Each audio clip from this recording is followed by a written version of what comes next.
tenim la darrera taula, tenemos la última mesa del programa científico que se titula Anem més enllà, vamos más allá. Y para esta mesa pues tenemos ponentes pues variados y de gran calibre, que los invito a que suban a la mesa para poderlos presentar. Tenemos por un lado la doctora Lucía López Granados, que es doctora de Medicina, máster universitario en vacunas. ¿Dónde estás, Lucía? Ah, que te estás poniendo el micro. Bueno, pues ahora te voy presentando. Es doctora en Medicina, es máster universitario en vacunas, es especialista en pediatría y corresponsable de redes sociales del Comité Asesor de Vacunas de la EPED y es miembro del Grupo de Trabajo de Vacunas de la Sociedad Catalana de Pediatría. Y, ¿por qué no? Igual que el doctor Pineda hablaba de sus coRs y así, pues yo tengo que decir que es mi R mayor y mi mentora, y es una persona de la que estoy muy orgullosa y a la que quiero muchísimo. Luego tenemos también que nos va a hablar sobre el Centro de Vacunación Internacional la doctora Raisa Margarita Morales, que ya ha ocupado su sitio. Ella es experta en vacunas por la Universidad Complutense, es máster de Salud Internacional y Geografía Médica por la UAB y es coordinadora del grupo Previaje de la SEMCHI. Y bueno, está trabajando como médico responsable de área de atención del viajero del Centro de Salud Internacional de Adrasanas y Vall d'Hebron. Y finalmente, y no por ello menos importante, tenemos al doctor Avian Montes de Oca, que es pediatra de atención primaria del equipo de intervención de la Gerencia de Atención Primaria de Gran Canaria y miembro del CAP de la EPED. Y él pertenece a un equipo que nació en pandemia para acercar la atención primaria a los domicilios de personas vulnerables, residencias y centros de menores. Y se han quedado con dedicación casi exclusiva de la población inmigrante que llega en patera. Y bueno, esto han sido entre unos 60.000 en 3 años. Y sin más, que veo que Lucía ya está preparada, doy paso a Lucía, que nos va a hablar de vacunas y redes sociales.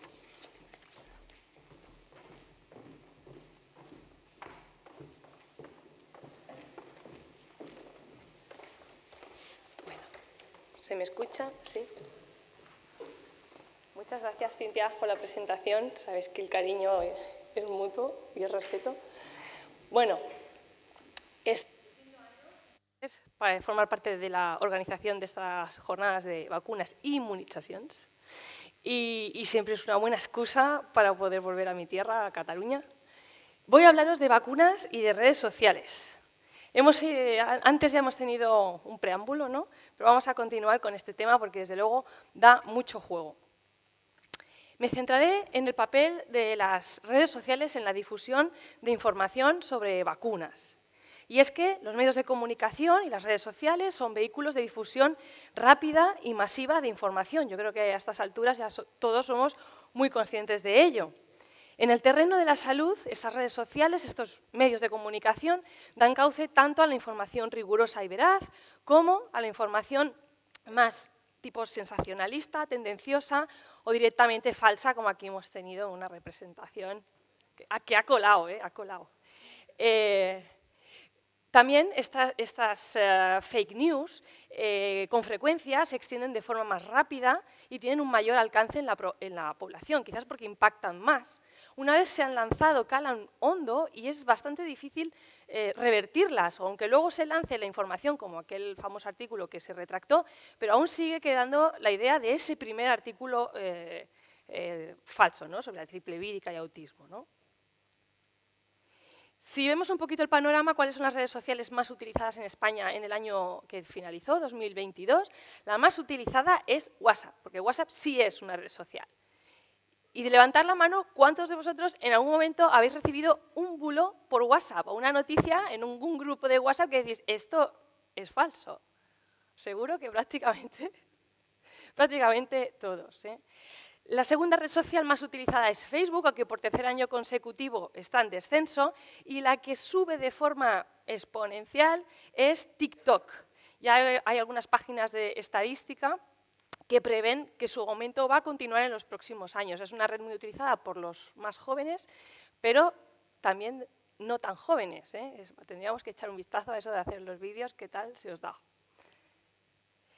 Si echamos un vistacito en la historia de la medicina, los retos frente a los que nos hemos tenido que encontrar desde su fundación en la antigua Grecia por Hipócrates, que fue el padre de la medicina, él definió esta disciplina, la separó de la filosofía. En la antigua Roma, Galeno pretendía hacer los tratados de medicina, los libros de anatomía, sin poder hacer, nunca en su vida pudo hacer una disección de un cuerpo humano, estaba prohibido. Tiempo después, cuando sí hubo disecciones, pues se vio que sus libros tenían errores. Pero ese fue su tiempo y el que le tocó vivir y cómo tuvo que trabajar la medicina. Si damos un salto a la Edad Media, aquí se enfrentaban a epidemias que arrasaban poblaciones como la de la peste. Los médicos tenían que hacer su trabajo, tenían que buscar la manera de defenderse, no sabían cómo era el contagio, pero allá se disfrazaban para visitar a sus pacientes sin contagiarse.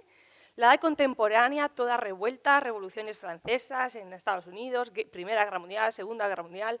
Los médicos y enfermería, ahora sí quería una imagen en que hubiera enfermería, tenían que dejar en muchas ocasiones su actividad asistencial y desplazarse a hospitales militares, a lugares de batalla para atender a los heridos. Y esta época en la que estamos ahora, siglo XX-XXI, ¿cuál es nuestra era? Hemos tenido una pandemia, no nos hemos librado de eso. Hay guerras, desgraciadamente. Yo en la consulta tengo varios niños refugiados de Ucrania, pero sin duda alguna esta era, a diferencia de las demás, es la era digital. En esta era nuestro reto es el exceso de información, esa información tóxica que decía Roy Piñero, toda esta... El doctor Google, los pacientes que ya han consultado al Google antes de llegar. Esto es lo que nos encontramos como médicos, como padres. Nuestros hijos a partir de 2010 son nativos 100% digitales. Y este es el tiempo que nos ha tocado, nos guste o no. Y en cuanto a las vacunas, hoy en día su principal problema, más que la seguridad, la efectividad, porque una vez se ponen a disposición de la población, llevan ya unos estudios muy estrictos detrás, ¿no? El principal problema de las vacunas hoy en día es la comunicación. Y más en redes sociales, donde compiten en una información rigurosa frente a la opinión de cualquier persona, ya sea un presidente de los Estados Unidos, ya sea un presentador o presentadora de Telecinco, cualquier persona lanza ya y deja su opinión. Compite también ciencia y evidencia rigurosa, trabajos realizados durante años, cumpliendo estrictamente todos los protocolos, frente a los rumores de quien sea, un vecino, un famoso, un influencer, quien sea, ¿no? El problema en estas redes sociales es que se generan de forma masiva e indiscriminada pues estos rumores, estas noticias, que no precisan ser documentadas ni verificadas. Cualquiera puede escribir lo que le dé la gana. Los médicos, los sanitarios, los científicos, siendo conscientes de este exceso de desinformación, yo hice una búsqueda en PubMed en el mes de enero y es una sorpresa ver como que cada vez hay más y más... ¿Dónde es el puntero? ¿Aquí? Aquí. Fijaros, en el 64, obviamente, no había artículos, que en la búsqueda puse redes sociales y vacunas. En el mes de enero, más de 2.300 publicaciones en PubMed en inglés. Mirar desde el 19 al 23 todo lo que se está trabajando y publicando en ciencia. La mayoría de los artículos tratan cómo combatir la hesitancy, las dudas vacunales, pero hay otro tipo de artículos, otro tipo de temas sobre redes sociales y vacunas. Yo he elegido uno especialmente que me ha gustado mucho, que es el de la doctora Kiko Iwasaki, que se publicó este verano en el Nature Immunology, que ella hacía un artículo cortito y daba las recomendaciones de cómo utilizar las redes sociales para promover ciencia. Y en lugar de explicaros el artículo a estas horas, os lo voy a poner rapidito, con ejemplos. Por ejemplo, se centra especialmente en la red social de Twitter, que es donde más podemos encontrar ahí una población de científicos hablando, discutiendo. Hay una red profesional que es LinkedIn, pero donde se centran más en interacciones es en Twitter. Y casi todos los artículos se centran mucho en esta red. El doctor Federico Martinón lo hemos mencionado esta mañana, es pediatra investigador en vacunas en el Hospital de Santiago de Compostela. Él, por ejemplo, os pongo un ejemplo de cómo ha elegido un tuit para compartir ciencia. En este caso es de La Razón, que lo cita aquí, y en el Twitter sabéis que hay un límite de caracteres. Entonces, el mensaje tiene que ser conciso y cortito, ¿vale? Los hospitales españoles al límite por culpa de la epidemia infantil de virus respiratorio sincitial. El link que enlaza al artículo y el hashtag, La Razón, por ejemplo, que era aquí, y RSV. Hashtag, mencionamos la palabra más importante. Siempre el tuit para que capte más la atención es importante que vaya acompañado de una imagen gráfica que se vea lo que pretendes explicar. Su compañero, el doctor Gómez Real, es inmunólogo, es muy activo en Twitter, sobre todo a raíz de la pandemia. En este caso, él ha compartido, en lugar de un diario, ha compartido un artículo de una revista científica. En línea ahora, nuestro comentario de un compañero. Protección frente a la infección o enfermedad, el enlace al artículo, el DOI para más señas y una imagen principal del artículo, ¿vale? Pero si el doctor Gómez Real es famoso en Twitter, más que por compartir ciencia de otros, son por sus propios hilos sobre inmunología. Por ejemplo, este de enero, chulísimo, que dice sobre variantes SARS-CoV-2, variantes de escape e inmunidad de las vacunas, abro hilo con conceptos muy básicos para que todo el mundo lo pueda entender. La doctora, en el artículo que os mencionaba antes, Iwasaki, decía que los hilos, si ibas empalmando, enlazando hilos, que fueran 7 o 10, no muy extenso. En este caso, el doctor Monreal, él eso se lo pasa por alto y sus hilos son de 60 o 70 tweets. Él hace, pero una sesión magistral, lo he resumido, aún es nada mucho más largo, de inmunología, con imágenes, describiéndolo. Yo creo que si lo lees entero, han de dar algún crédito de formación continuada. ¿Quién dice que en redes no podemos aprender ciencia de la buena? Además, adaptados a ser sanitario. Hombre, quizás te ha de interesar un poquito la ciencia, pero es muy, muy fácil de comprenderlo y explica pues, esto, la respuesta inmunológica a las vacunas. Chulísimo. Más formas. Por ejemplo, pues, en este caso se comparte un artículo del Nature, se cita la revista, se cita los autores, que es muy chulo hacer eso, porque así el autor sabe que le has citado, con lo cual, pues entre nosotros, pues mira, me ha citado el artículo, qué bien. Otra cuenta que os recomiendo es la de Microbio, hace unos hilos muy bonitos sobre enfermedades infecciosas o sobre artículos que los va en hilos describiendo, o sea, te lo traduce, te hace el trabajo así, muy chulo, o sea, que podemos aprender muchísimo. El doctor Trilla, lo he elegido porque fue mi profesor de medicina preventiva. Él hace una actividad en el Twitter muy, muy, muy divulgativa. En este caso es de La Vanguardia, el 10 de octubre. Fijaros el mensaje, qué cortito, qué directo. Aumentan los casos de COVID en la Unión Europea. Toca prudencia. Hay que proteger a los grupos más vulnerables. O sea, frases cortas, directas para todo el mundo. Y, como ya saben manejarse en el Twitter, siempre ponen una imagen, ¿vale? Más maneras de compartir ciencia. Vamos a un curso de vacunas, a un congreso, a unas jornadas de ciencia de pediatría, de lo que sea. El ponente nos menciona algo que nos parece muy interesante. Pues eso que apuntas así en la libreta de 2 líneas, lo pones, haces una foto de la imagen, añades el mensaje principal y se pone el hashtag del evento, si quieres citas también al ponente, y a compartir, ¿vale? Es otra manera de compartir ciencia. Roy, que se nos ha ido. Roy es muy activo en el Twitter, se ha ido, pero aquí yo quería mencionarle. Él, por ejemplo, comparte, otro pediatra que os recomiendo es David Andina, no da puntadas sin hilo. Hizo un hilo sobre red flags en pediatría, sobre qué no hacer, y bueno, todos allí lo retuiteamos mucho. Roy también tiene mucho sentido del humor, cita las canciones de Shakira y las va cambiando. Y para sentido del humor irónico, ese es mi amigo Pepe. Este es de hace poquito, Pepe, que lo has puesto. Inmunidad natural, ejemplo gráfico. Bueno, también se puede hacer de vez en cuando un poquito de sarcasmo. Ay, me olvidaba, hombre, ¿cómo me olvidaba? La última, la red social, la cuenta del Comité Asesor de Vacunas, del que tengo el placer de llevarlo junto con Pepe.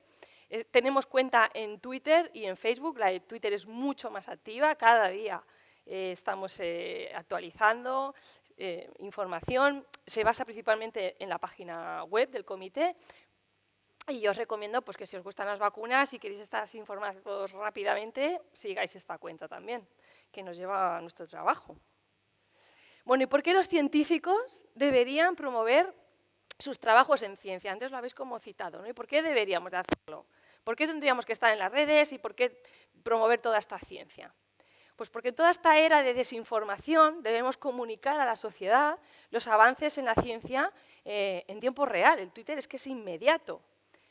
Podemos publicar nuestros estudios y pues yo no he publicado nada, bueno, pero en el Hospital Sant Joan de Déu o Vall d'Hebron sí, yo roté por allí, pues bueno, pues otros sitios por donde me he formado. Podemos compartir esas publicaciones, crear un foro de debate que a veces atrae la información, atrae la atención a otros medios de información y luego le hacen difusión. Muchas veces cuando un hilo ha tenido mucha interacción, lo ves luego en un diario. Promover prepublicaciones aún no publicadas. Esto ha sido un boom en la era del COVID, cuando si tenías que esperar a que el artículo estuviera oficialmente en la revista publicado, son meses. Pues estos preprints, ¿no? O simplemente porque la ciencia nos gusta, es muy cool, somos así de frikis, una tarde de domingo lees inmunología y ya está, no quedan más explicaciones. La información en Internet y en redes sociales mejora la aceptación de las familias hacia las vacunas. Hay varios estudios que han pretendido demostrar esto. Uno de ellos es este publicado en la Revista Americana de Medicina Preventiva en Estados Unidos. En este estudio pretendían evaluar si una plataforma basada en Internet con información sobre vacunas y componentes interactivos en redes sociales mejoraba las actitudes de los padres relacionadas con las vacunas. En este estudio entraron más de 1000 familias y se les pasaba el mismo cuestionario en el último trimestre del embarazo, cuando el bebé tenía entre 3 y 5 meses y cuando el bebé tenía entre 12 y 15 meses. Entre ese tiempo visualizaban unas redes sociales, unos vídeos en YouTube que daban información sobre las vacunas. Lo bonito de los resultados de este estudio es que en la línea de tiempo con ese mismo cuestionario, aquellas familias con reticencias a cumplir el calendario vacunal, al final, con resultados estadísticamente significativos, sí vacunaron más a sus hijos. El grupo que estaba dispuesto a vacunar acabó vacunando igual, pero agradecía toda esa información extra. De alguna manera se necesitan necesitamos estrategias exitosas para abordar dudas a los padres hacia la vacunación infantil y una de ellas es remitirles hacia páginas web, porque todo lo consultan en redes, pues ya que lo van a hacer, les dirijamos hacia lugares fiables. Este estudio es súper parecido al que os he presentado, pero se realizó en Arabia Saudí, en el hospital de Riyadh. Lo han publicado en el 2022. Muy similar, fijaros, pero son padres, unos son americanos y los otros son de Arabia Saudita. Dos culturas completamente diferentes, padres con las mismas dudas y las mismas reticencias, que una vez se les ofrece toda esa información extra, aceptan mejor la vacunación. O sea que al fin y al cabo, sean de donde sean, somos padres y es normal que tengan en ocasiones dudas. ¿Y cuáles pueden ser los peligros de las redes sociales para los profesionales que divulgan? La participación pública de científicos, de médicos, de defensores de pacientes puede ayudar a que se comprenda mejor la medicina o algunas enfermedades. Sin embargo, hay algunos temas en redes sociales que son especialmente las vacunas y otro es el cáncer y tratamiento del cáncer, muchas veces porque detrás hay unos lobbies con unos tratamientos alternativos, pues pueden conducir a reacciones adversas para aquellos que deciden pues, entrar en redes y comunicar ciencia.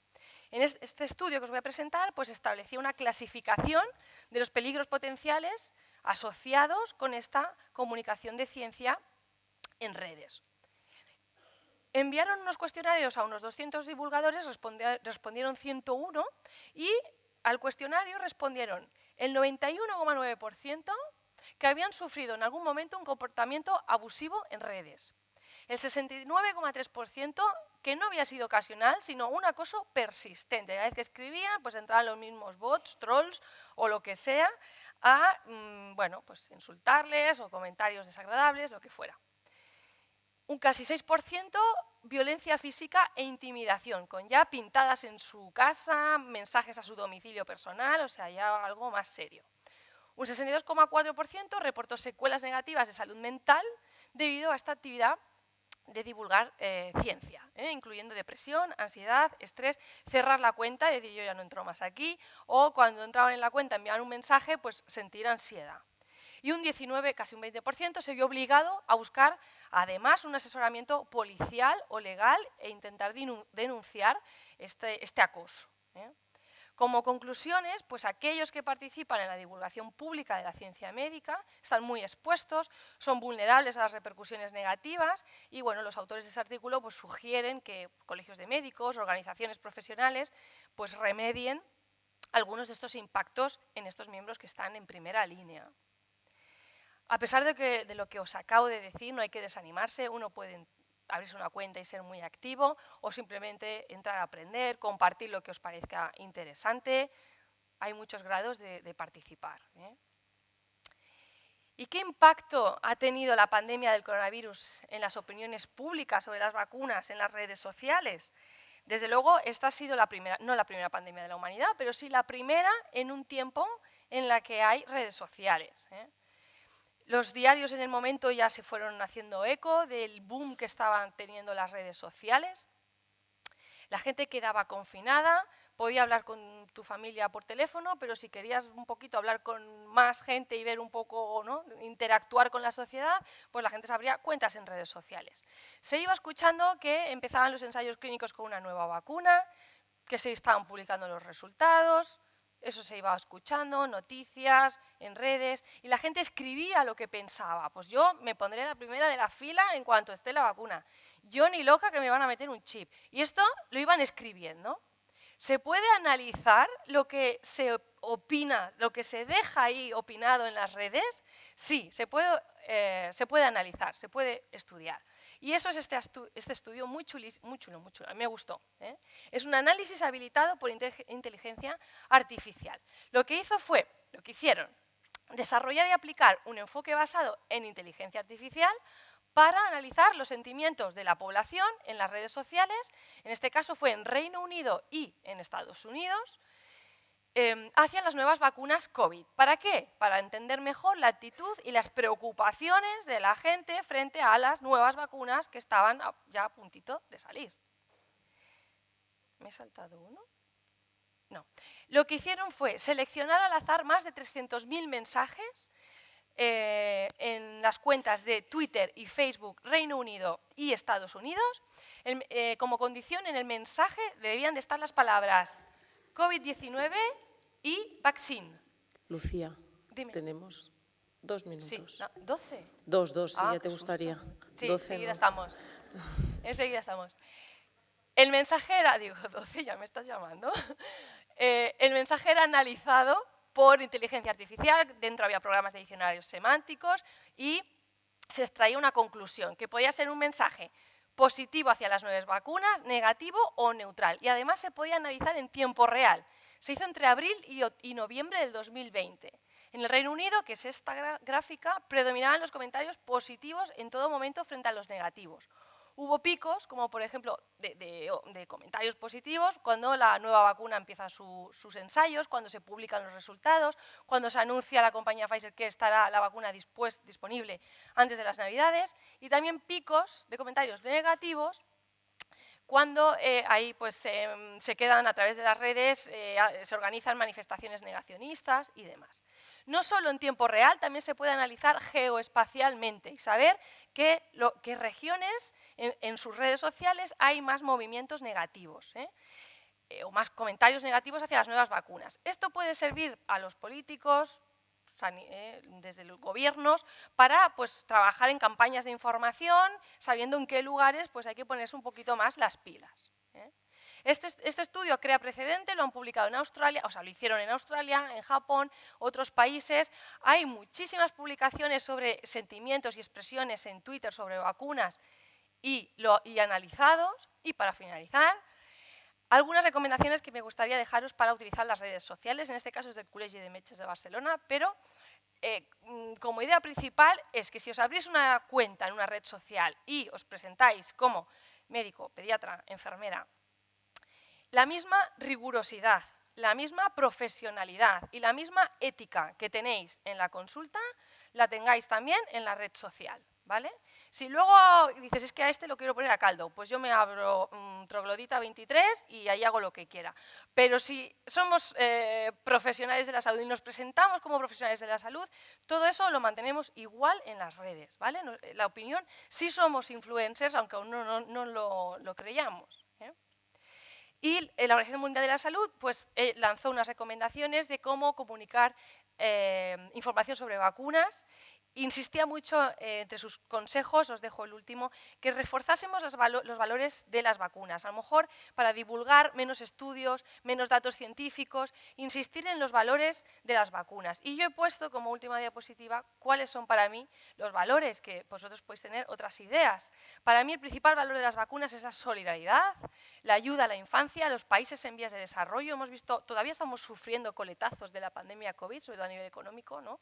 Pues esas regiones que constantemente hay epidemias, ¿cómo les ayudaría que estuvieran a disposición las vacunas? Al fomentar niños sanos que puedan ir a la escuela, al cuidado de los mayores, de nuestros seres queridos y muchas cosas más que se os puedan ocurrir, que seguro que las hay. Muchas gracias. Gracias. Me bajo. Buenas tardes. Yo quiero comenzar agradeciendo a la organización por la invitación a participar en un evento tan importante como este y, cómo no, a todos los valientes que un viernes en la tarde son capaces de permanecer aquí sentado para escuchar lo que queremos compartir con todos vosotros. Mi charla ha sido titulada por la organización como Vacuneros Viajeros. Y me han propuesto que os cuente un poco lo que hacemos en los centros de vacunación internacional. Para hablar de centros de vacunación internacional, evidentemente tenemos que hablar de vacunas, pero tenemos que hablar sobre todo de viajes y tenemos que hablar de turismo, ¿no? El turismo, una actividad que ha sido definida por la Organización Mundial del Turismo como un fenómeno social, cultural, pero sobre todo un fenómeno económico que supone el desplazamiento de personas de su entorno habitual hacia países o lugares diferentes. Y es una actividad que, a pesar de no generar con ella materia prima, está definida también como la industria más grande del mundo en los informes publicados por el Consejo Mundial de Turismo y Viaje, por encima de actividades tan lucrativas como pueden ser el sector del automovilismo o la agricultura. Es una actividad tan importante, ponemos aquí cifra para ponerla en contexto, que cuando vivíamos en nuestra burbuja, en nuestro mundo perfecto, hacia el 2019, ya ha pasado mucho tiempo de eso, generó ingresos de 1.800 millones de dólares, lo que representa un 7% del comercio a nivel mundial en esas fechas. Y con una llegada de 1.500 millones de turistas a nivel internacional. O sea que es una actividad de una magnitud tremenda, ¿no? Y es que el hombre o el ser humano es viajero por naturaleza. Viajamos desde nuestros inicios, ¿no? Desde cuando el hombre tenía que viajar o el ser humano tenía que viajar por necesidad de alimentarse, para cazar, para alimentarse. Después vinieron los viajes de tipo más lúdicos con las Olimpiadas o los viajes más fáciles o a distancias más largas con la invención de la rueda. Los viajes de grandes descubrimientos en ultramar o los viajes que conocemos hoy en día como turismo masivo o turismo organizado, que se inician hacia 1841 con el primer viaje organizado en la historia, realizado por Thomas Cook en Inglaterra, que llevó un grupo de 500 personas de una zona a otra para participar en un evento. Y mirad si ha pasado mucho tiempo de todo eso. Este anuncio lo encontré en un diario local, es un anuncio de esta semana, y que anuncia viajar al espacio desde Sevilla por la módica suma de 150.000 euros, por si, no sé, si alguien no tenía el destino claro este verano y se anima pues, a hacerse un viajecito. Es una opción más. Hoy en día la verdad es que nos podemos desplazar de un punto a otro del planeta con una facilidad pasmosa y en un tiempo récord, ¿no? Podemos ir de cualquier punto a otro en unas pocas horas. Esos son los viajes, eso es el turismo. La llegada de turistas internacionales cambió de una manera drástica con la llegada de lo que ya todos conocemos, ¿no? Con la pandemia del COVID. Nos confinamos en nuestras casas, se cerraron fronteras y ese turismo que iba creciendo a un ritmo vertiginoso descendió de una manera espectacular. Fijaros los datos, en el 2020 una caída de un 72% de los viajes respecto al 2019. Y en el 2021 ya la cosa se fue animando débilmente, pero un poquitín, se fueron abriendo fronteras en algunos países y el turismo se redujo menos, la gente empezó a viajar un poquitín, un 69% de todas maneras de caída. Y en el 2022 tuvimos una percepción como de que la gente, como de un nuevo despertar, ¿no? La gente tenía ganas de salir, de hacer cosas y la demanda fue, aunque no se note tanto en números así globales, pero la percepción que nosotros tenemos desde la consulta es que, no sé, creo que nos volvimos locos, ¿no? Por salir de la burbuja en la que estábamos confinados o metidos durante estos 2 últimos años, ¿no? O sea, que los viajes se incrementaron muchísimo. Y aunque las consultas eran limitadas por la precariedad con la que nos encontrábamos en ese momento, pues fijaros que el descenso solo fue de un 37% respecto a los datos del 2019. Y esos datos fueron similares en prácticamente todas las zonas geográficas, a excepción de Asia. Sabemos que China mantuvo sus fronteras cerradas hasta hace muy poquito, que fueron abiertas y eso se notó evidentemente. ¿Y qué papel juegan pues, los niños en todo esto del turismo y de los viajes internacionales? Pues los niños representan aproximadamente un 10% de esta macrocifra de viajeros, sobre todo los niños menores de 15 años, un 10% de esta cifra. Y viajan no solo por turismo, también los niños viajan por visitar a familiares y amigos en países de orígenes de sus padres, ¿no? Y luego veremos el riesgo que representa todo eso o el riesgo añadido que tiene una actividad de este tipo. Esos datos del 10%, de cifra del 10% de los niños como viajeros, lo constatamos en nuestra consulta. Por ejemplo, en este informe que nosotros realizamos un informe de la actividad anual y en este informe del 2019, de 10.000 viajeros que acudieron a la consulta, 10.000 viajeros que fueron atendidos en nuestra consulta, un 14% fueron menores de 15 años. Y dentro de este 14% de los menores de 15 años, tuvimos un 40% de VFR, o sea, de Visit and Friend Relative, de niños que van a visitar a su familia en países de orígenes de sus padres o en países en los que han nacido y ya no viven. Y sobre todo, VFR viajero. Nosotros diferenciamos, por un lado, lo que son o dividimos los VFR en dos categorías. Los VFRs inmigrantes, que son aquellos que han nacido en otro país y que actualmente residen en nuestro país o en un país diferente al que nacieron y que viajan a su país de origen para visitar a familiares y amigos.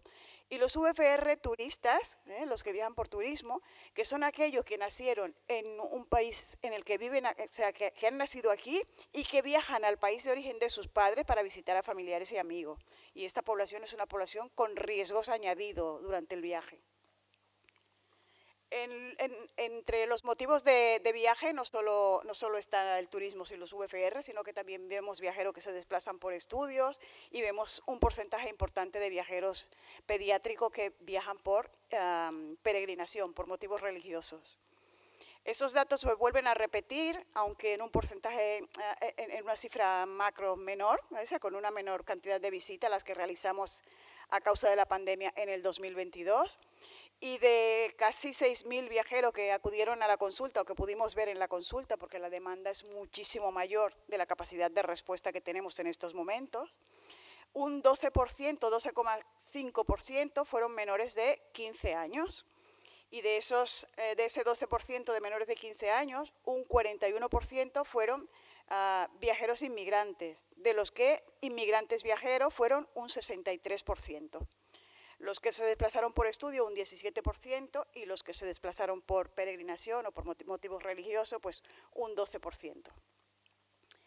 y que a pesar de que tenemos un concepto o una relación probablemente equivocada de ligar la transmisión de enfermedades a la inmigración, lo cierto es que el factor principal que contribuye a la transmisión de las enfermedades son los viajes y el turismo, y eso está más que demostrado.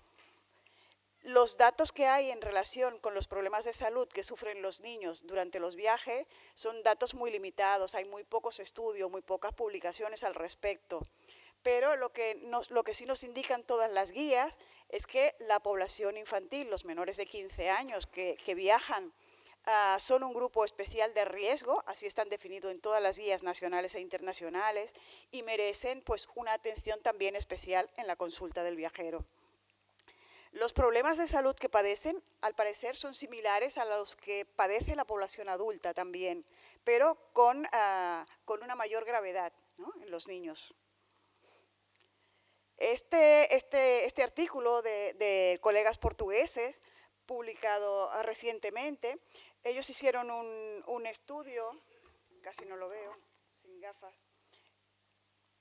hicieron un estudio en un hospital de tercer nivel sobre los pacientes que habían pediátricos o pacientes menores de 18 años, en este caso, que habían visitado entre 2017 y 2019, a través de un cuestionario donde se les preguntaba sobre vacunas, sobre quimioprofilaxis de malaria, sobre efectos secundarios de las vacunas, sobre problemas de salud y necesidades de consulta médica que habían tenido en el país de viaje. Y lo que encontraron fue que estos viajeros tenían una media de 8 años de edad.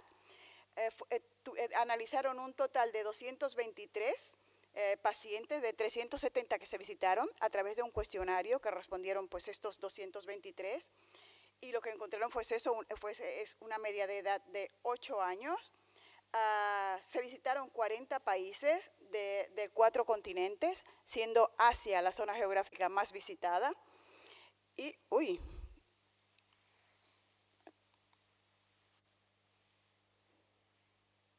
la zona geográfica más visitada, y encontraron que un 85% aproximadamente de los pacientes pues no había tenido ningún problema reseñable durante su viaje, pero sí que en 34 viajeros de esa población encontraron que habían tenido problemas de salud, sobre todo problemas de tipo gastrointestinales, y esto se corresponde perfectamente con los problemas que encontramos en la población adulta, que los problemas gastrointestinales están en primer orden, ¿no? Y que habían necesitado atención médica urgente, un 47% de ese número de viajeros, un 47% había necesitado atención médica urgente, aunque ninguno de ellos necesitó ingreso hospitalario.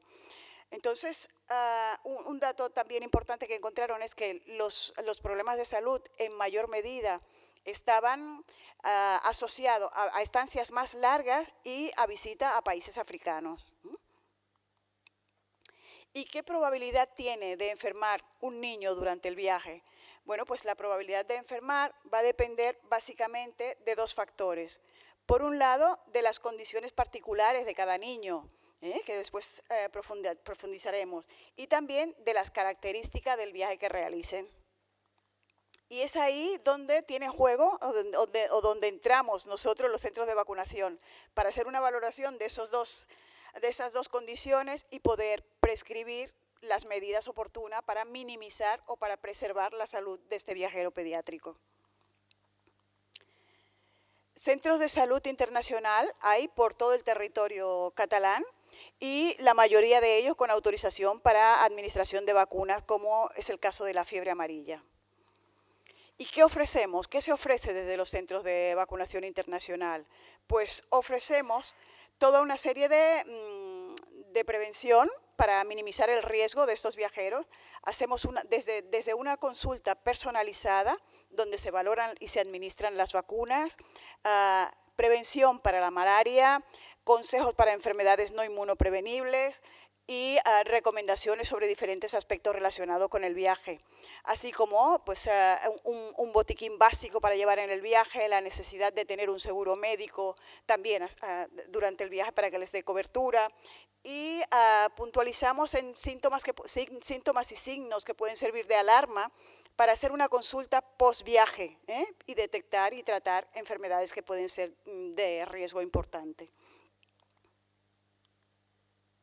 En la visita previaje decíamos que hacemos una consulta con las particularidades de cada viajero, una consulta muy específica, en la que tenemos en cuenta factores como la edad, por ejemplo.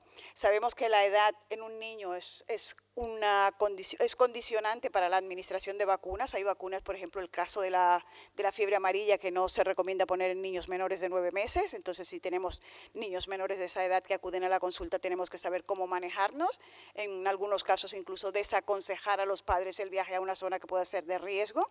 Es una vacuna, si bien es cierto que se puede poner a partir de los 6 meses, si la situación epidemiológica de destino lo requiere, teniendo en cuenta siempre que hay un mayor riesgo de tener una encefalitis con esta vacuna. Otra condición que valoramos, ¿no?, es la condición general de salud del niño, si es un niño sano o si tiene pues, una patología asociada que lo haga estar más expuesto a condiciones de riesgo durante su estancia. Tratamiento que pueda estar tomando, ¿no?, que nos van a condicionar a nosotros en algunos casos también la administración de vacunas. Vacunas recibidas en las últimas 4 semanas. Sabemos por norma general de las vacunas que las vacunas atenuadas pues, se deben administrar en la misma visita o se deben separar con un margen de 4 semanas. Entonces, si nos llega un niño que haya hecho una visita a su pediatra recientemente y que haya recibido vacunas como la triple vírica o como la varicela y que requiera la vacuna de fiebre amarilla, por ejemplo, que también es una vacuna atenuada, no podremos vacunarles hasta que hayan pasado 4 semanas de las vacunas recibidas por su pediatra. Y bueno, pues todos esos son aspectos que tenemos que tener en cuenta, ¿no? Alergias que pueda tener, en el mismo caso de la vacuna de la fiebre amarilla, es una vacuna desarrollada en huevos embrionados, por tanto, niños que tengan alergia al huevo o que aún no se les haya introducido el huevo en la dieta, habrá que introducirlo primero y confirmar la tolerancia antes de administrarle la vacuna, y ahí el factor tiempo del que dispongamos pues tiene un papel muy, muy importante. Y en cuanto a las características del viaje, el viaje también nos va a dar mucho pie, mucho margen para saber qué riesgo tiene este niño en su trayectoria. El destino del viaje no es lo mismo viajar a una zona geográfica que a otra, los problemas prevalentes pueden ser diferentes y eso hay que conocerlo. Aquí tenemos que hacer mucho juego de lo que nosotros llamamos geografía médica, ¿no? Y nosotros hacemos en este sentido además un repaso en nuestro centro en particular cada semana de todas las alertas epidemiológicas. Hacemos sesiones clínicas de las alertas epidemiológicas para estar precisamente al día y ver qué está pasando en cada zona y cuáles medidas tenemos que tomar e ir cambiando sobre la marcha nuestros protocolos de actuación o de recomendación, ¿no?, en estos casos. La antelación con la que el niño venga a la consulta. Sabemos que hay pautas vacunales que para tener una protección correcta se necesitan más de una dosis, entonces el tiempo de antelación con el que nos consulte el niño será muy importante. Las condiciones de alojamiento en la que va a estar el niño allí o actividades que vaya a realizar durante su estancia también nos va a decir el riesgo al que va a estar expuesto. Todos esos factores son los que nos van a hacer a nosotros al final decantarnos por un tipo de vacuna o por unas vacunas o por otra en la consulta del viajero. Además de esa, bueno, una vez hecha esa valoración, pasamos a 2 aspectos muy importantes, que dos aspectos ya son la administración o la indicación de las vacunas, ¿no? Y la primera cosa que hacemos con un niño es revisar las vacunas sistemáticas, revisar que las vacunas que le corresponden para su edad las tenga todas aplicadas correctamente, ¿no?, las tenga todas al día. Y nos estamos encontrando ahora justo en este último año, en la consulta, que muchos niños no tienen un calendario completo. Sobre todo nosotros trabajamos mucho con niños inmigrantes o hijos de inmigrantes, de comunidades sobre todo de Pakistán, de África subsahariana, de Bangladesh, y son padres que a raíz de la COVID pues bueno, pues han dejado un poco de lado el tema de la vacunación y no han acudido en estos años al pediatra como debían acudir, ¿no?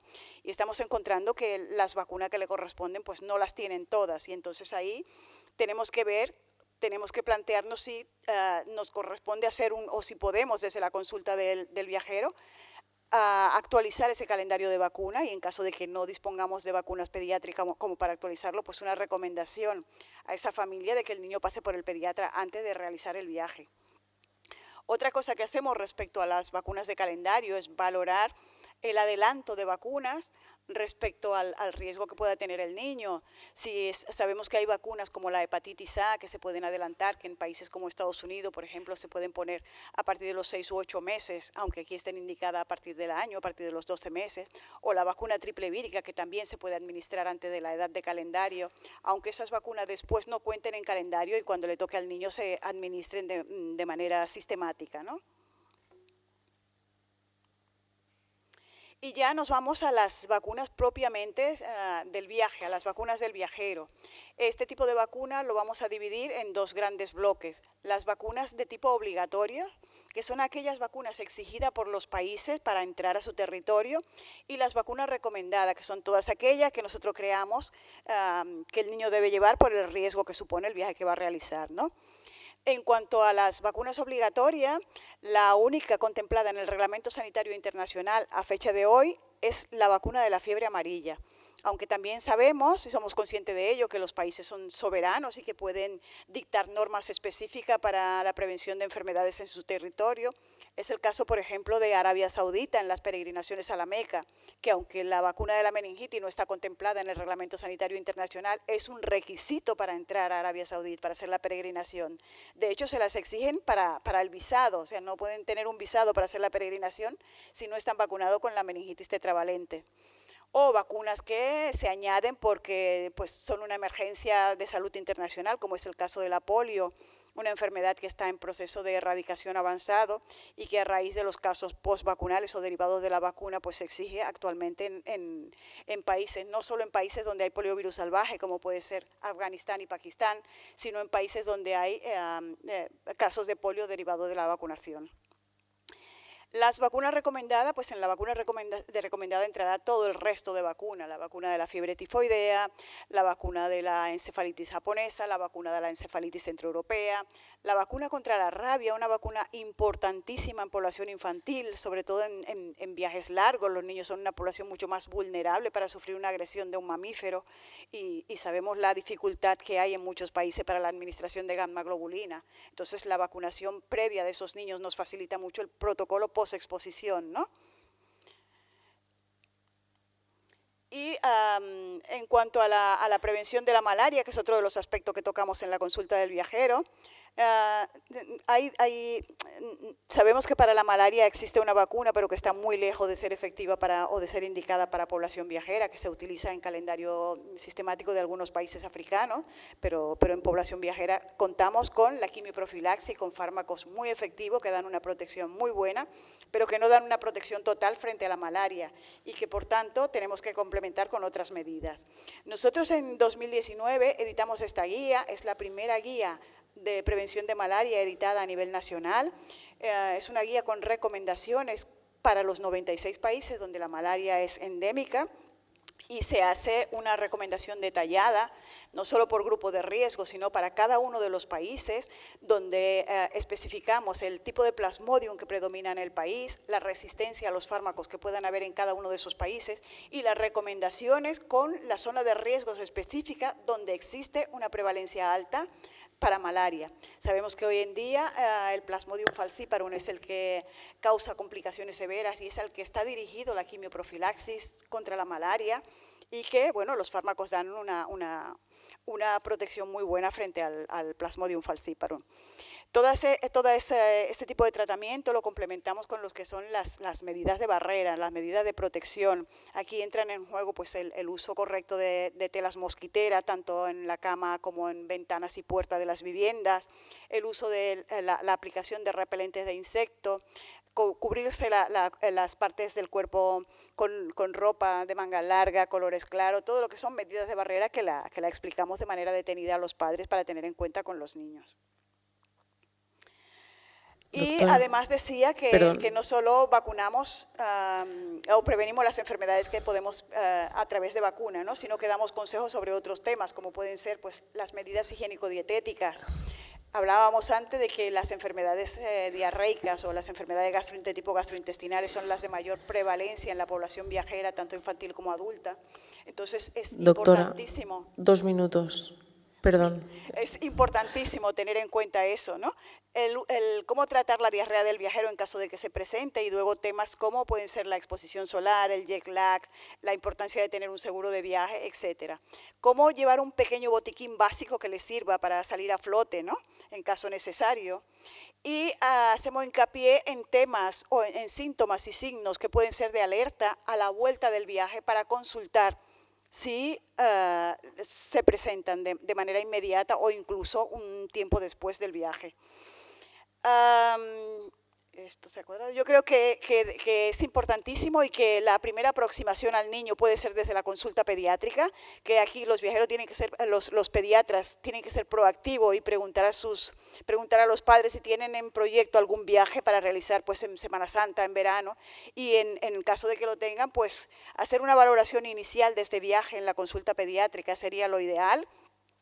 Actualizar el calendario de vacunación, evidentemente, si hace falta, valorar adelantos de vacunas si fuese necesario y a partir de ahí hacer una derivación a los centros internacionales que estamos pues, con los brazos abiertos para recibirlo y complementar la consulta con las cosas que no se hayan podido hacer como es la quimioprofilaxis de la malaria o la administración de vacunas propiamente del viaje. Yo creo que con estos aspectos dichos así de una manera muy rápida, espero que hayan quedado pues un poco claro, no teníamos tiempo para más, pero con esto yo creo que podemos desearle a la familia y a los niños un feliz viaje, una buena estancia y solo me resta pues daros las gracias por la atención. Muy buenas tardes. ¿Se me oye? Sí, vale. Bueno, antes que nada, como todos, agradecer la invitación, la amable invitación que me han hecho para participar en esta actividad, en especial a Pepe. Muchas gracias, Pepe. Lo que no te perdono es que me hayas dejado para el último, porque veo a algunas personas pre-mortem en esta sala, pero me consuela que hay algún otro instructor aquí en la sala, entonces que a la RCP también nos dedicamos un poquito y eso me consuela, con lo cual no creo que haya grandes problemas, ¿eh? Bueno, este es el título que me propuso la organización para mi charla. Desde luego, si fuese a hablar de esto, esto casi daría para una asignatura de una licenciatura o para un grado, ¿verdad? Con lo cual vamos a intentar acotarlo un poco y con permiso de la organización, ya está avisada, pues lo que vamos a tratar es de hablar de nuestra experiencia, la experiencia que está teniendo nuestro equipo. Estoy viendo a mi moderadora, que ahora parece muy dulce, pero me amenazó a través de las redes y que tenía que cumplir mi tiempo, con lo cual me voy a apresurar. Este es mi posible conflicto de intereses, tampoco uso Rolex de oro, ni tengo Aston Martin.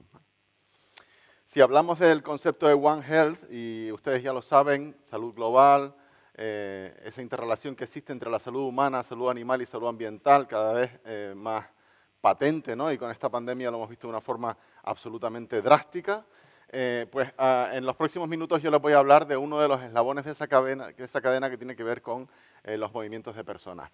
Pero no les voy a hablar tampoco de todas las migraciones, sino que me voy a referir exclusivamente a los migrantes que están llegando a nuestras costas a través de embarcaciones precarias, que ya les adelanto que es menos del 10% de la migración que llega a España, a pesar de que sea la que más sale en prensa, ¿no? Eso que nos venden como invasión o un exceso de población extranjera en nuestro país, ¿no? Este título sí se aproxima un poco más a lo que les voy a hablar, y es que voy a contarles la experiencia que estamos teniendo concretamente en Gran Canaria a través de nuestra actividad asistencial, que está siendo un poco peculiar y que forma parte o está integrada en la asistencia, en la atención primaria de nuestra isla, ¿no? Desde hace ya, desde el inicio de la historia de la humanidad, las migraciones son una realidad, no es nada nuevo. Cierto es que en las últimas décadas ha habido un aumento continuo y dentro de esas poblaciones, por supuesto, están también los niños y las niñas, ¿no? Menores de 18 años, ¿no? Este gráfico es muy bonito, que no me voy a parar en él, pero indica un poco de una forma gráfica los flujos migratorios con zonas de origen y zonas de destino.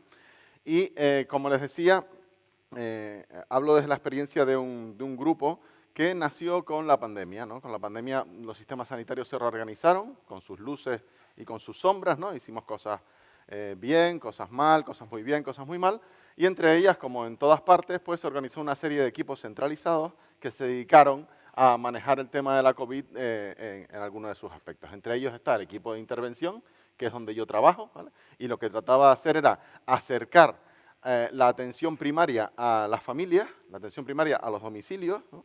Tenemos en nuestro equipo, pues es un equipo multiprofesional con conductores, con técnicos sanitarios, con enfermeros y enfermeras, con pediatras, con médicos y médicas de familia. Y lo que se hizo es, como estaba toda la población atrincherada con miedo a ir al sistema de salud, pues era el sistema de salud el que se acercaba a las poblaciones, especialmente a las poblaciones más vulnerables. Esta era, en resumen, digamos, las actividades que teníamos en el equipo, ¿no? Donde al principio, recuerden, el miedo que había con los recién nacidos infectados por COVID, la cierta incertidumbre que teníamos todos en nuestras vidas a diario, pues ahí teníamos nuestro punto de participación. Pero ocurre que en abril-mayo hay un repunte muy importante, muy marcado de la migración llegada en patera a Canarias, ¿no? Y esto ocurre porque esto actúa como una especie de vasos comunicantes, ¿no? Y donde cuando se controlan mucho las fronteras en los pasos de África a Europa, en otros puntos, pues la migración gira y busca su camino para llegar a Europa por otras partes, porque lo que no va a hacer es detenerse. Esto no va a parar, no es una cosa que vaya a cesar. ¿Por qué? Porque estamos en orillas muy cercanas y hay una tremenda desigualdad entre un lado y otro. Y es lo que ha movido siempre a las migraciones. Habrá historias más desesperadas que huyen de la guerra y otras que no tanto, que simplemente buscan mejorar sus posibilidades de vida y las de su familia, ¿no? Y entre todo esto está la legislación internacional, que uno, siendo español, puede ir a donde le dé la gana prácticamente en el mundo, pero siendo de Mali, no. Y entonces no tienes vías legales para viajar y te las tienes que arreglar por las vías llamadas irregulares, que con cierta frecuencia o con mucha frecuencia implica jugarte la vida, ¿no? Estas son las distintas rutas que se pueden encontrar desde distintos países de África hacia Europa. Bueno, he de decirles que ayer hemos recibido una patera con algunos sudaneses, con personas de Yemen, recibimos personas de Bangladesh, de Sri Lanka, de las Islas Comores, que están donde está Madagascar, o sea que llevan años viajando con su familia, menores de edad, para llegar hasta el punto de salida, montarse en una patera y jugarse la vida, ¿no? Fíjense el cambio que hubo tan grande en 2020, si este es los informes que cada 15 días emite el Ministerio del Interior. Fíjense lo que ocurrió comparando 2019 y 2020 en los migrantes llegados a España, pero no por los llegados a la península y a Baleares, sino sobre todo por el inmenso repunte que hubo en la migración, en las llegadas a Canarias, que pasamos de 2.600 en un año a más de 23.000 en el siguiente año, ¿no? Todo esto en barcas atestadas, ¿no? Que hay una gran diferencia entre los migrantes que llegan a las costas de Baleares y de la península directamente con las que llegan a Canarias. Es un océano, es otro tipo de mar, son otras condiciones, es un trayecto habitualmente más largo, son embarcaciones que suelen ir con más personas. Esto quiere decir que si se hunden, mueren más personas, ¿no? Y por eso la ruta canaria es de las más mortíferas del mundo ahora mismo, ¿no? Fíjense el repunte impresionante que hubo en 2020, pero en los siguientes años, 2021 y 2022, los números 2021 fueron muy parecidos, en torno a 20.000, y en 2022 se quedaron en torno a 16.000. Pero siguen ahí intentándolo y van a seguir, y hasta que no lo asumamos, pues no podremos actuar en ello, ¿no? La población ha cambiado, ha aumentado el porcentaje de mujeres y de niños que vienen en las pateras. Los menores de 18 años aproximadamente son entre el 10 y el 15% de los migrantes que llegan por esta vía, y lo que estamos viendo de una forma dramática en el último año es que ahora se suben a casi cualquier cosa que flote. De hecho, más del 90% de las embarcaciones no llegan a tocar costa. Muchas se hunden en el camino porque son Zodiac de este tipo, atestadas de gente, que es imposible que crucen el océano Atlántico en esa franja para llegar hasta Canarias, con lo cual hay muchas que zozobran en el camino.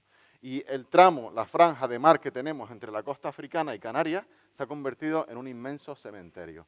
Les quiero transmitir esta información porque es probable que ustedes esto no lo hayan oído en las noticias, pero en el año 2021, se los voy a poner directamente para que lo vean, más de 4.000 personas murieron intentando llegar a las costas canarias en esta ruta migratoria terrible, ¿no? Y esto es una estimación. Las estimaciones oficiales son mucho menores. ¿Por qué? Porque contabilizan los cadáveres que se encuentran. Pero estas son cifras mucho más reales que tiene esta organización, a la cual llaman las familias para decir, oye, mi primo, mi hermano, mi tía se subió en una barca hace 3 semanas y no sé nada de él o de ella, ¿no? Esa persona se queda en ese limbo eterno del desaparecido, ¿no? La familia no hace nunca, no termina de hacer ese duelo, pero todos sabemos que son personas que han muerto y que nadie va a ir a rescatar sus cadáveres al fondo del mar. Son fotos de algunas de estas personas, a mi correo, a mis redes sociales con cierta frecuencia.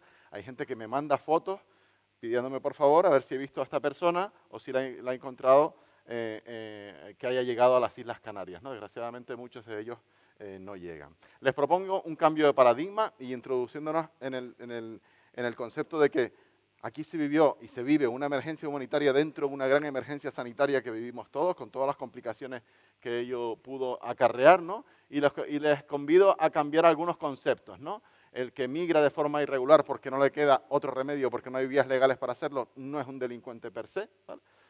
Nosotros los vemos más como náufragos y como supervivientes, dada la alta mortalidad que implica. Les convido también a cambiar el término inmigrante por personas. Cualquier titular de periódico que salga, no sé cuántos inmigrantes o estos los inmigrantes, cambien inmigrante por persona y verán cómo les cambia el concepto. Y desde luego el concepto de invasión es una falacia absoluta, ¿no? Y yo lo veo más como un éxodo o como una búsqueda de oportunidades. Así de mal los atendimos al principio porque superó absolutamente la capacidad de acogida que tienen las islas, ¿vale? Y estas personas, después de estar hasta 11 días en el mar, pues se recibieron en los primeros momentos en naves como estas que denunciamos públicamente, donde dormían en el suelo, ¿no? O la situación absolutamente vergonzosa para Europa que se vivió cuando hubo más de 2.000 personas agolpadas en un muelle a la intemperie durante el día y durante la noche, porque ya no quedaban carpas de Cruz Roja que poner, fíjense aquí, contarán hasta 10, y ya no había más, y esas personas, después de atravesar el mar, sobrevivir, estar 10 días en el Atlántico y llegar en un estado lamentable, pues los recibíamos en un muelle, y ahí estaban tirados durante 2 o 3 semanas, ¿no? Incluyendo menores, ¿no? Tuvimos menores entre estas personas que los venimos a encontrar pues a las 2 semanas. O sea, una situación absolutamente terrible. Hemos mejorado un poco los recursos de acogida, pero todavía son mejorables. Y he de reconocer que la atención primaria, el Servicio Canario de Salud, aquí decidió coger el toro por los cuernos. Se podría haber puesto de perfil tranquilamente y hacer una asistencia mínima, pero con la excusa de que había que hacer cribado de PCR de coronavirus hasta esta población, asumió la asistencia inicial, al principio, al menos durante la cuarentena. Y eso le dio una oportunidad a estas personas a estar integradas en el sistema y a nosotros nos aumentó muchísimo la carga de trabajo, hay que decirlo. Bueno, nuestra atención, las personas cuando son rescatadas en el mar van al muelle que les he enseñado antes de Arguineguín, que les sonará a ustedes por aquel atragantamiento del ministro Marlaska intentando decir Arguineguín. Los vemos aquí en el primer campamento donde van y después van a sus campamentos definitivos. Los menores y las unidades familiares van a centros de menores y a centros para unidades familiares. Así eran las características, fíjense, del centro de internamiento inicial. Estas eran a las instalaciones, estas eran 2 niñas que llegaban solas con 10 y 12 años. Aquí los atendíamos inicialmente y estas condiciones, esta exquisitez la ofrecíamos de comida, ¿no? Y estas absolutas comodidades para pasar esos primeros días después de haber atravesado el Atlántico. O sea, esto se vivió en estos años en Canarias, España, Europa, ¿no? Y bueno, después de mucho pelear y denunciarlo, pues se consiguieron cambiar cosas. Porque estas personas, estos niños, traen problemas de salud derivados de su situación previa, ¿no? O sea, son problemas derivados de enfermedades que padecen en origen, que tienen que ver con falta de programas preventivos, desde luego coberturas vacunales mejorables, pero también ambientes de violencia o imposibilidad de acceder a cuidados médicos adecuados, ¿no? Viendo fracturas que nunca se solucionaron, ¿no? Y bueno, puedo enseñarles algunas fotos al respecto, ¿no? De casos de cardiopatías, pues algunas adquiridas, como esta triple valvulopatía reumática en un chico de 16 años, o este falot diagnosticado a los 15 años, supervivientes todos, ¿no? Tumores evolucionados, fístulas de una caries nunca tratada, lesiones traumatológicas nunca operadas, infartos óseos por la drepanocitosis, un sinfín de cuestiones, ¿no? Otras más características de enfermedades de las zonas endémicas, especialmente de África subsahariana, como es la infestación por el esquistosoma hematobium y una calcificación de vejiga que vemos en un chico de 12 años, ¿no? Ya hay problemas de salud previos, pero después hay problemas de salud derivados del viaje, que tienen que ver con las situaciones de violencia que viven las personas los meses o años que están en Marruecos antes de salir, o que tienen que ver con las condiciones del viaje, que los hace padecer heridas terribles, ¿no?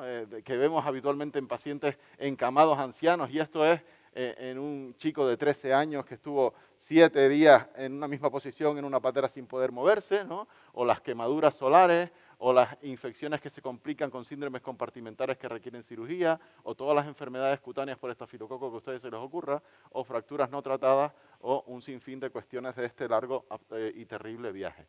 Otra cosa que vemos son neumomediastinos, que tienen que ver con los movimientos de balsa. Estas personas nunca se han subido a un barco, con los vómitos, con los gritos, ¿no? Con las situaciones que se ven en las barcas, pues vemos que algún porcentaje importante de ellos llegan con dolor torácico y con neumomediastino, ¿no? Y otra son las infecciones asociadas al propio viaje, ¿no? El fondo de la barca están durante todos esos días con los pies, el estasis venoso, los pies sumergidos en 15 centímetros de una mezcla de agua, gasolina, restos de comida, excrementos, ¿no? Y ahí se desarrollan unos patógenos muy peculiares, ¿no? La Shigella algae, los vibrios, ¿no? Que condicionan infecciones que empiezan a ser localizadas y que si no se tratan pronto, y si estas personas no tienen una asistencia sanitaria a tiempo, se convierten en situaciones mucho más complicadas que pueden acabar en amputaciones, ¿no? Y si hablamos de niños más pequeños, fíjense, sumado a los problemas hidroelectrolíticos derivados de la deshidratación, fíjense los sodios que tenía esta niña, 174, 180, 190, ¿no? Pues se unen otros problemas infecciosos. Esta niña tiene una sepsis por vibrio, con estas lesiones flictenulares tan características y este pH absolutamente incompatible con la vida, ¿no? Y después, no solo eso, sino que hay problemas de salud que se encuentran derivados de la deficiente acogida que le damos, porque esto es otro drama, ¿no? Estos niños en Canarias, las unidades familiares habitualmente cuando se demuestran que tienen un vínculo por estudios genéticos, siguen su camino hacia Europa, pero los menores de 18 años que vienen no acompañados se quedan en Canarias. Y hay un reparto en todo el país muy, muy pequeño. Eso quiere decir que los centros de menores están absolutamente atestados, ¿no?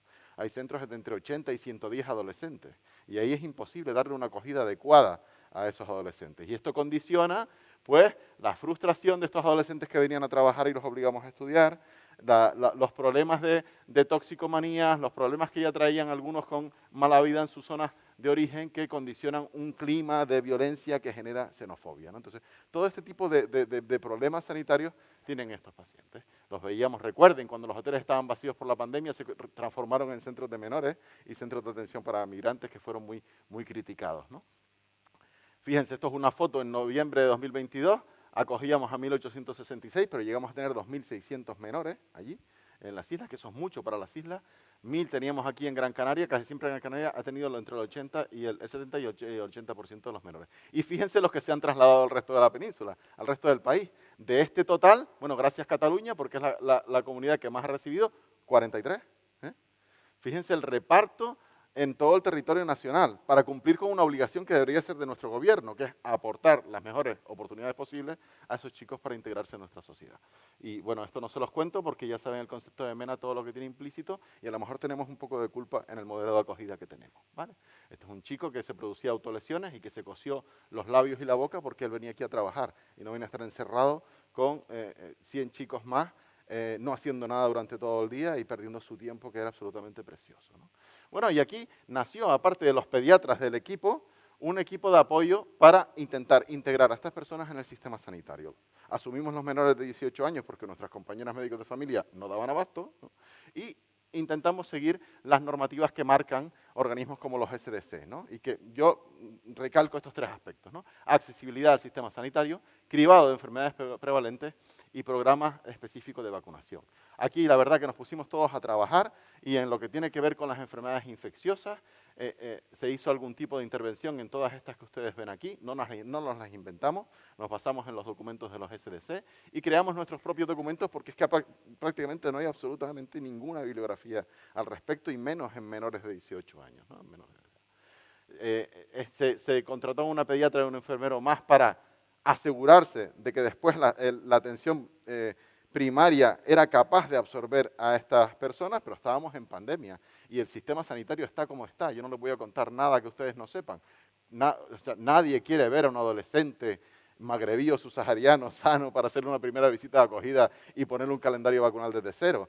Los pediatras, las enfermeras y enfermeros de pediatría tenemos muy claro cómo se hace un rescate de calendario vacunal, pero vamos a explicárselo a los profesionales adultos, a ver si lo hacen o cómo lo hacen. Entonces, al principio del primer año pensamos que esto iba a funcionar y después nos dimos cuenta de que también teníamos que asumirlo, por lo menos las primeras dosis de vacunas, y ayudar a los compañeros que están ubicados en los centros de salud, especialmente de medicina de familia y enfermería de adultos, para completar las pautas vacunales. Les esquematizo aquí el cribado que le hacemos inicial a todos, ¿vale? Cribado en paciente asintomático, el que tiene síntomas, pues evidentemente se orienta hacia la sintomatología, y esto es el cribado analítico, por decir así, y este es el cribado que hacemos con la tuberculosis. A los menores de 15 años se les hace cuantiferón, a los mayores de 15 años se les hace radiografía de tórax. Se busca enfermedad activa en un lado y enfermedad latente en el otro, infección latente en el otro. Yo sé que tienen ganas de irse, pero ya voy a acabar y les tengo que hablar de las vacunas. ¿Cómo no voy a hablarle de las vacunas? Con puntos fundamentales en la gran mayoría de los que vienen en patera no se van a traer su cartilla de vacunación, como es evidente, ¿no? Solo lo tendremos en algunas familias de magrebís y algunas subsaharianas, pero en algunas familias de magrebís con niños pequeños podemos encontrarnos algún registro. El 97% no van a tener ningún registro y eso significa vamos a empezar a vacunar desde cero, ¿no? Y en el cribado inicial sí hay algunas vacunas inmunoprevenibles que vamos a poder evitar pues, la administración de alguna de esas dosis, ¿no? Ya se ha hablado aquí, lo habló antes Montse Martínez, ¿no? Y usamos las estupendas tablas de corrección, tanto las oficiales como las del Comité Asesor de Vacunas, y bueno, encontrábamos algunas diferencias en estas poblaciones. A veces hablamos migrantes como si fuesen todos iguales, y evidentemente no son iguales, ¿no? Fíjense que hasta un 30% de los subsaharianos habían pasado la hepatitis B de forma natural, hasta un 30%, 1 de cada 3, ¿no? Al contrario de los magrebíes que habitualmente estaban muy bien vacunados. Y después nos tenemos que guiar por la detección de anticuerpos contra superficie de la hepatitis B, que no siempre va a significar que esa persona no está vacunada, como ustedes saben, ¿no? Puede haber desaparecido con el tiempo y que yo no las detecte, ¿no? En cuanto a la hepatitis A, encontramos un porcentaje nada desdeñable de seronegativos, casi toda población adolescente, pensábamos encontrar menos, pero a esta población también hay que ofertarle la vacuna de la hepatitis A, que ustedes la ponen aquí en calendario, pero nosotros no, ¿no? ¿Qué dice la OMS? La OMS dice, estrategia TIP. ¿TIP qué es? Tienes que buscar a las poblaciones de vulnerables que tienes en tu zona y tienes que romper las barreras y hacer programas vacunales adaptados a sus necesidades. Esto es complicado de hacer a no ser que tengas un grupo de personas dedicado a esto, pero se alinea con la estrategia de la Agenda de Inmunización para 2030 de la OMS, ¿no? Y si ustedes buscan bibliografía, por todos lados encontrarán 1 y 100.000 barreras para que esta población pueda acceder a las vacunas, ¿no? Y los principales obstáculos van a ser esto. Primero, que tengas vacunas, porque estamos hablando de miles de personas a las que tienes que vacunar. Por cierto, fuimos los pediatras lo que le dijimos a Salud Pública que, oye, ¿qué pasa con estas personas, 5.000 personas que están en un campamento hacinados? No le vas a poner ninguna vacuna. Hasta que no salte el primer caso de sarampión no te vas a preocupar, porque es que, al contrario de lo que se piensa, esas personas no son de riesgo para el resto. Esa población es vulnerable a sufrir brotes de enfermedades inmunoprevenibles, ¿no? Con lo cual hay que buscar las vacunas donde las hay. 2021 lo vimos muy complicado, 2022 se compraron algunas vacunas, 2023 ya está presupuestado dentro del gobierno, lo cual me alegra mucho, ¿no? Pero claro, las personas que llegan en patera tienen sus creencias y su desconfianza y su rechazo a las vacunas. No se van a vacunar así porque sí, venga, ponme lo que quieras, ¿no? Tenemos que hacer algún tipo de intervención, ¿no? Porque también hay miedos, hay mitos, no se pueden imaginar la cantidad de supersticiones que hay en torno a las vacunas y a las analíticas y a sacarme sangre y qué vas a hacer con mi sangre y esa sangre que me sacas yo no la vuelvo a regenerar. Bueno, hay un montón de mitos en este sentido, ¿no? El desconocimiento de la necesidad de vacunarse, oye, eso me lo ponía yo cuando era un bebé, pero ¿por qué me voy a poner ahora que tengo 17 años una vacuna? No la necesito para nada, ¿no? Tú me lo quieres hacer por algo que no me estás contando, ¿no? El acceso al sistema sanitario, a lo mejor es el sistema sanitario el que tiene que ir a esas poblaciones. El grado de implicación de la organización de acogida, esto también es muy importante, ¿no? Según quien los acoja, se preocupa más o menos, ¿no? Y la respuesta desde el sistema sanitario, ¿no? La falta de experiencia en el terreno vacunas que antes nombramos, sobre todo en los profesionales que atienden adultos. ¿Y qué soluciones proponemos? Pues a la disponibilidad de vacunas, hacer lo posible con Salud Pública y la Gerencia de Atención Primaria para tenerlas, para conseguirlas y para presupuestarlas. Una intervención informativa presencial. Es obligado a ir a los centros de menores unos días antes de vacunar y explicar lo normal, información, ¿no? Por qué se les va a vacunar, por qué es importante que se vacunen, ¿no? Mediación intercultural para poder avanzar en las barreras y en las supersticiones que hay en torno a la vacunación. Educación para la salud. Previamente y de forma constante hay talleres de vacunas en los centros de menores que damos y tenemos que darlos para que estén informados, ¿no? Visibilizar los riesgos de no vacunar a las organizaciones. Oye, tú no te apuras con que tus menores de tu centro estén vacunados, que sepas que podrías tener un brote aquí de sarampión, o que puedas tener un brote de cualquier otra enfermedad inmunoprevenible, ¿no? Y, desde luego, formación continua del personal sanitario. Estas son algunas imágenes de los centros de menores que visitamos. Estas son algunas imágenes de los centros de adultos, ¿no? Ahí, sobre todo en Lanzarote, en Gran Canaria y en Tenerife. Y estos son datos de UNICEF de las coberturas vacunales de los países que mayoritariamente vemos que son procedentes de estas personas, ¿no? Fíjense, Marruecos tiene unas coberturas vacunales envidiables, ¿no? Si no tuviésemos vacunas, pues primero priorizaríamos a los que vienen de zonas de países subsaharianos antes que Marruecos. La línea azul es la estimación de la UNICEF. ¿Ve cómo queda por debajo de los asteriscos rojos? Los asteriscos rojos son las cifras oficiales. Y la UNICEF y la OMS hacen una estimación real de las coberturas, ¿no? Senegal está un poco mejor, está después de Marruecos la mejor. Después está Costa de Marfil, que ya empezamos a ver flaquear muchísimo las coberturas vacunales, por ejemplo, con la primera dosis de triple vírica o con la polio, ¿no? Pero si nos fijamos ya aquí, esto es Mali, todavía caen más las coberturas, y si vamos a Guinea, antes conocida como Guinea Conakry, las coberturas son muy bajas. O sea que el volumen de personas susceptibles es muy importante en estos campamentos, ¿no? Porque ustedes saben que la polio ha resurgido en este último año en países tan poco desarrollados como Estados Unidos, Israel o Reino Unido, ¿no? A consecuencia de cepas relacionadas con la vacuna, como comentaba antes Raiza, ¿no? Pero también la difteria. Este último año ha habido 222 casos en 2022 en Europa, precisamente en centros de migrantes. La difteria no solo respiratoria, sino la cutánea, que es más frecuente que la respiratoria y que tenemos que estar atentos al quite para detectarla, ¿no? Sobre todo personas llegadas de Afganistán y de Siria, pero también de Marruecos y de algún país subsahariano, con lo cual tenemos que estar al tanto con ello. ¿Y qué les digo de esta enfermedad? Los que hay aquí menores de 50 años, pues no tendrán mucha idea de lo que es esto, pero esto se llama sarampión, ¿no? Y existe un riesgo real en toda Europa, pero no veamos la paja en el ojo ajeno y sin ver la viga en nuestro ojo, porque nosotros ya tenemos coberturas bajas en nuestra población. Aquí es porque la gente, pues, o retrasa la vacunación o la rechaza, ¿no? Pero hay más de 1,4 millones de españoles susceptibles a padecer sarampión, según la última encuesta de seroprevalencia, ¿no? Fíjense en las coberturas con segunda dosis de vacuna que contenga sarampión en España. Solo 4 comunidades cumplen el objetivo de la OMS. El resto, pues una cobertura muy deficiente. Fíjense dónde está Cataluña. O sea, ya tenemos muchos susceptibles a padecer sarampión en nuestra población. Este es el plan que se hizo durante el primer año. En los menores de 15 años se vacunaba, se adaptaba al calendario local. Entre 15 y 18 años se les ponía estas vacunas. Y en los mayores de 18 años se les ponía estas vacunas. ¿Y por qué meningocé? Porque es la que teníamos. O sea, esto dependía de la disponibilidad de las vacunas. Y este es el objetivo de 2023, mucho más ambicioso. Lo que les digo, ya está presupuestado, ya se ha entendido que esto es estructural. El año que viene no se va a acabar la migración irregular en Canarias, ¿vale? Eso tenemos que asumirlo y tenemos que actuar en consecuencia para evitar que aparezcan brotes de enfermedades inmunoprevenibles. Ya estoy acabando. Antes hablaban de la priorización de vacunas según la edad. Esto es una propuesta. Si vas a ver un menor que viene después de bajarse de una patera y tienes la percepción de que igual no lo vas a ver más, sobre todo los más pequeñitos, que son los que siguen camino hacia Europa, pues preocúpate en ponerle 4 pinchazos como mínimo en esa primera visita. Bueno, no lo dejes ir con 1 ni con 2.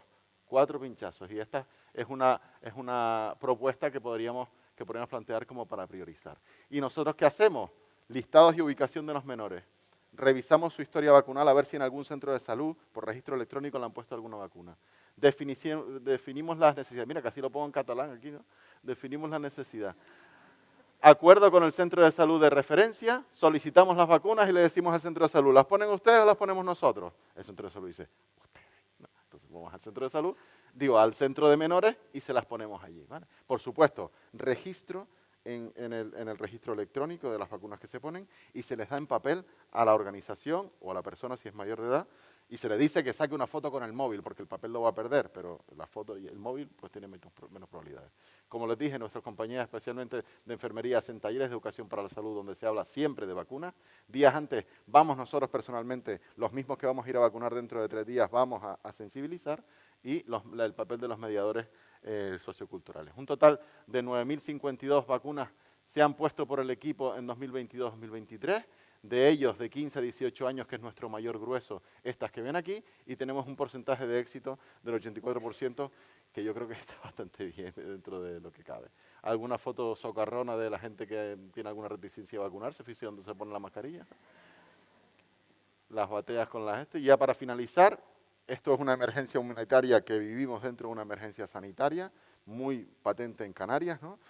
A distintas necesidades tenemos que tener distintas acciones y distintas estructuras y distintos recursos, ¿no? La atención primaria puede y debe romper las barreras para llegar a los colectivos más vulnerables y vacunarlos allí donde estén, no solo en este contexto, sino en cualquier otro. Es necesario, desde luego, un cribado clínico. La tuberculosis activa la vamos a detectar porque tiene clínica, ¿no? O analítico de otras enfermedades y programas específicos de vacunación. La acumulación de susceptibles, ya sean migrantes o no migrantes o autóctonos, es lo que hace que aparezcan brotes, ¿no? Son muchas las barreras que tienen que derribar, que tenemos que derribar en la vacunación de este colectivo. Y bueno, ¿qué tal cambiamos si cambiamos el término inmigrante por el de persona? Porque la desigualdad es tan patente como aquí, ¿no? Cuando tenemos el paraíso al lado, ¿quién no va a saltar? Pues todos saltaríamos, evidentemente. Y escenas como esta, son absolutamente intolerables en pleno siglo XXI. Esto sucedió, como ustedes saben, en la bahía de Melilla el 25 de junio de 2022. Dicen que hubo 23 muertos, yo aquí veo unos cuantos más. Y de hecho hay 77 desaparecidos que nadie sabe dónde están, con lo cual esos 23 son más de 100 probablemente. Este es nuestro equipo, al cual agradezco mucho su implicación y su trabajo, y a ustedes su atención. Muchas gracias. Si podéis subir un momentito.